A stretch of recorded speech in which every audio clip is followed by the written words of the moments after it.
Good morning, good afternoon, good evening, wherever you guys are watching from. Ty Talk Sports here, and I am back with another video, and once again, another video on guess who? The San Antonio Spurs, and arguably they had the most anticipated summer league out of any of the teams in the association, and obviously plenty of reasons as to know why, not just because of the French native, but for Spurs fans, there were so many other reasons to be excited, from second-year players to the amazing draft class that they were able to pull off. There were so many reasons to be excited for Spurs fans at this summer league, and now, after the play is over, there are so many reasons for the fans to be excited about the upcoming season from just summer league play alone. So we're going to talk about those three reasons today, and we're going to dive deep on why, if you're a Spurs fan, that you should be excited for the upcoming 2023-2024 season. Before we get into it, if you guys are not subscribed, go down below, hit that red button. 96% of the viewers who watch my videos are not subscribed, so let's go down below, hit that red button, turn on the post notification bell if you haven't already, and let's keep on growing here. The number one reason that Spurs fans should be excited,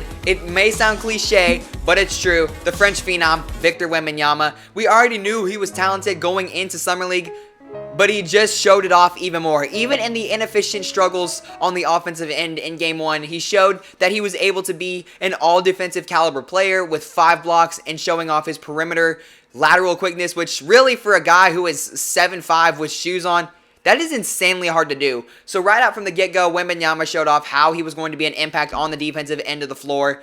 And then immediately in Game 2, he just took over. One of the big characteristics about being a superstar in this league is how you respond after a poor game, and Wembanyama responded with all hands on deck, especially on the offensive end. 27 points in Game 2 versus the Portland Trail Blazers on 9 of 14 from the floor.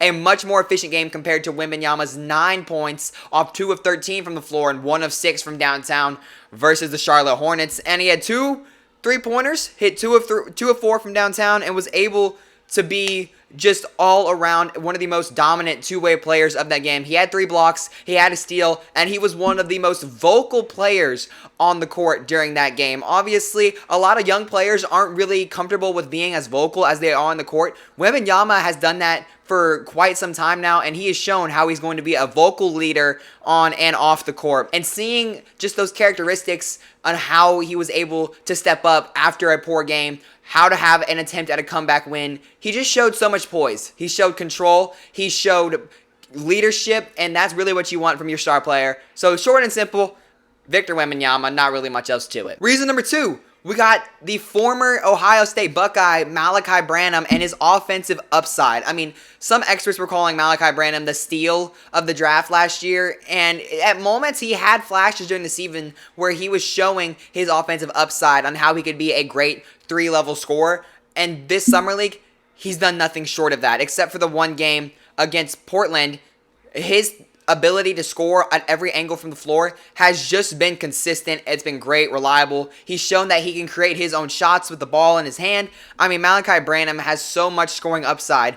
I'm going to go ahead and put Branham's scoring totals on the screen right now. As you see, 32 points on 50% shooting, 17 points with a little less efficient game in Game 2, but then obviously that terrifying third box score right there, 6 points on 1 of 17 and 1 of 8, but then absolutely responded in Game 4 against Washington with 29 points, 12 of 20, and 5 of 6 from downtown. I mean, Branham has shown how versatile he can be as a 3-level scorer. Now, the Spurs do need him to start learning how to have a more game-managing tendency to his game, but if we're just going to talk about Branham's scoring alone, there's a lot to like in his game, Spurs fans. The guy can be one of the better 3-level scorers in this league, and it's only year 2. That's only going to continue to get better under Greg Popovich. There's so much to like in Malachi Branham's offensive game. Another reason right here is we got the defensive impact of Sidi Sissoko. An already defensive-minded roster, you know, you have guys like Sohan, Zach Collins, and now adding Victor Wembanyama as well, but they also added Sissoko out of the G League Ignite,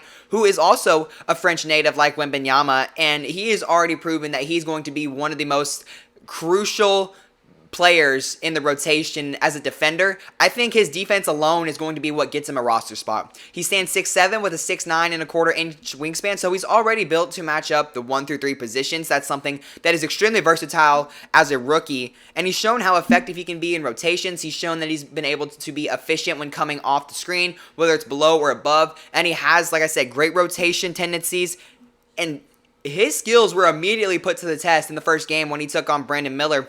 And Brandon Miller only had 5 for 11 and 3 3-pointers. Those 3 3-pointers came at the end of the game where Sissoko was only the primary defender on one of them. And he had the game-high 5 turnovers, which really showed how efficient Sissoko was when he was the primary on-ball defender for Brandon Miller. Sissoko is a really young, bright spot. He's shown how he's able to get out in transition, how he's able to play make. He has a really great playmaking tendency for a guy who is 6'7" at forward, but his defense alone is going to be super crucial.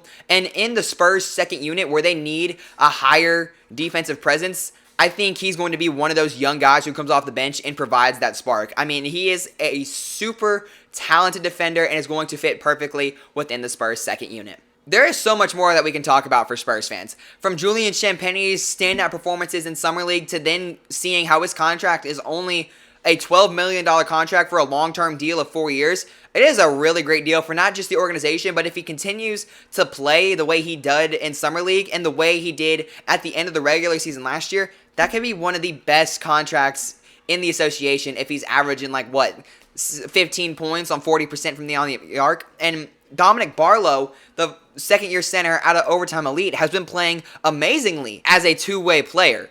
He had a double-double in his final outing against the Detroit Pistons, and I think he's going to be one who gets at least a guaranteed contract and maybe one of those final spots. I could see him cutting guys like maybe Lamar Stevens, as they just traded for. I think Kem Birch won't be on the roster, but I think Dominic Barlow is someone who could have a guaranteed contract, but I wouldn't be shocked to see him get a two-way deal with the Spurs G League affiliate, the Austin Spurs. Thank you guys so much for watching. Do you think that San Antonio has the brightest future in the NBA? Let me know in the comments below. If you did enjoy, drop a like, and if you're not subscribed, please go down below and hit that red button. I'm so thankful for everything that you guys have done for me over these past few weeks. So, until next time, this is Ty Talk Sports signing off. See you guys.